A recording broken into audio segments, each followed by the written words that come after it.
मोहित यादव जी का सवाल है।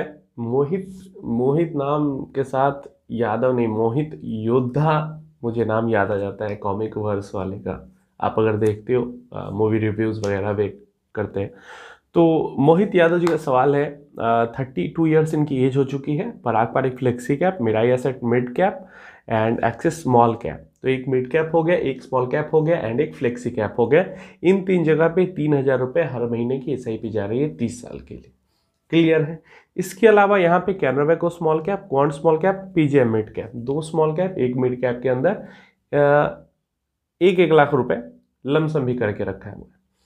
तो यहाँ पे अगर हम फंड्स देखते हैं, देखो सबसे पहले मैं एक बात क्लियर कर देता हूँ कि पराग पारिक फ्लेक्सी कैप फंड एक ऐसा फंड नहीं है जिसको आप 10 साल, 12 साल, 15 साल, 20 साल, अब तो 30 लिखा है आपने, लेकिन हम 15 ही मान के चलते हैं कि 12, 15, 20 साल के लिए अगर इन्वेस्टमेंट कर रहे हैं तो पराग पारिक फ्लेक्सी कैप एक ऐसा फंड नहीं है जहाँ पे हमें इन्वेस्टमेंट करनी चाहिए।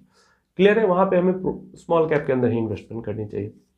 अब इसके बाद बात आ जाती है कि आपने जो फंड्स रखे हैं, यहाँ पे टोटल 3 स्मॉल कैप फंड्स हो जा रहे हैं आपके पास एंड 2 मिड कैप फंड्स हो जा रहे हैं। मिराई का मिड कैप हो गया, PGM का मिड कैप हो गया, एक्सिस, क्वांट एंड कैनरा, ये 3 स्मॉल कैप फंड्स हो गए।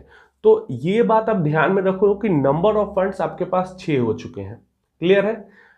फ्लेक्सी कैप फंड जो है, अगर फ्यूचर में इसको आप एग्जिट करते हो तो एग्जिट कर लेना, लेकिन इसके जगह पे कोई और फंड ऐड मत करना कि ऑलरेडी नंबर ऑफ फंड्स काफी ज्यादा है आपके पोर्टफोलियो में। अगर उस फ्लेक्सी कैप को हम साइड भी कर देते हैं और लॉन्ग टर्म में अगर आप मिड कैप स्मॉल कैप के अंदर ही सिर्फ इन्वेस्टेड रहते हैं, फिर भी नंबर ऑफ फंड्स 5 हो जा रहे हैं आपके पास, 3 small cap funds, 2 mid cap funds.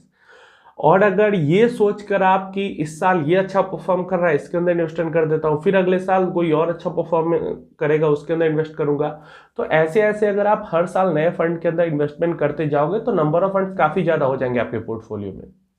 और ऐसा नहीं होता कि कोई एक फंड हो जो हर साल एकदम अच्छा ही परफॉर्म करते रहे। हर म्यूचुअल फंड के लाइफ पीरियड में, लाइफ स्पैन में उतार चढ़ाव आते रहते हैं, नीचे भी गिरता है ऊपर भी चढ़ता है, तो उससे आपको परेशान होने की जरूरत नहीं है। यहाँ पे अगर लॉन्ग टर्म के लिए आप मिड कैप में या स्मॉल कैप की मैं प्रॉपर बात करता हूँ, अगर स्मॉल कैप में लॉन्ग टर्म के लिए इन्वेस्ट करते हो तो आपको अच्छे फंड सेलेक्ट करने से ज़्यादा बेहतर काम क्या है पता है आपको? वो है कोई भी एक स्मॉल कैप फंड सेलेक्ट करके उसके अंदर टिके रहना, जितना 12, 15 जितने सालों तक आपने सोचा है। डिसिप्लिन इन्वेस्टमेंट का, पेशेंस होल्ड करने का, ये 2 चीजें हैं बहुत अंडररेटेड चीज है, जबकि इसको ओवररेटेड होना चाहिए। काफी अंडररेटेड चीज है। लोग बेस्ट म्यूचुअल फंड खोजने में परेशान रहते हैं, जबकि उन्हें जो करना चाहिए, जो उनको उनका स्ट्रेटजी होना चाहिए, वो ये डिसिप्लिन और पेशेंस के अराउंड होना चाहिए।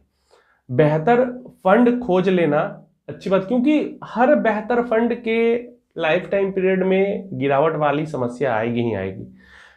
पेशेंस और डिसिप्लिन, इसको बस बना के रखे, अच्छे रिटर्न्स, अच्छा कॉर्पस बनाने से कोई नहीं रोक पाएगा। एंड सेम बातें मैं यहाँ पे भी करना चाहूंगा एंड और भी लोगों को कहना चाहूंगा जो कि हर साल कोई नया फंड या फिर कोई नया NFO आता है तो उसको ऐड कर करके काफी फंड ऐड कर चुके हैं पोर्टफोलियो में। फंड ज्यादा ऐड करने से, बेस्ट फंड खोजने से, फंड के अंदर होल्ड करो और डिसिप्लिन के साथ SIP चलाते रहो, ये सबसे बड़ी बात है।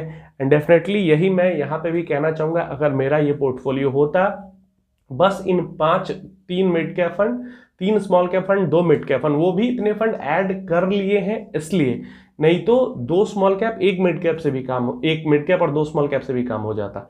लेकिन क्योंकि ऐड कर लिया तो फालतू का एग्जिट क्यों करना, तो आराम से होल्ड करो और इन्हीं के अंदर इन्वेस्टमेंट करो और फंड्स ऐड करने की जरूरत नहीं है। और पराग पारिक फ्लेक्सी कैप के अंदर भी शॉर्ट टर्म में नहीं निकाल, मतलब 5-6 साल में पैसा नहीं निकालना है, तो अगर मेरा पोर्टफोलियो होता इस पैसे को भी मैं इन्हीं 5 फंड्स के बीच में शिफ्ट कर देता। यही मेरी ओपिनियन होगी इस पोर्टफोलियो के ऊपर। आप कोई भी डिसीजन लेने से पहले एक बार खुद से अच्छे से एनालिसिस जरूर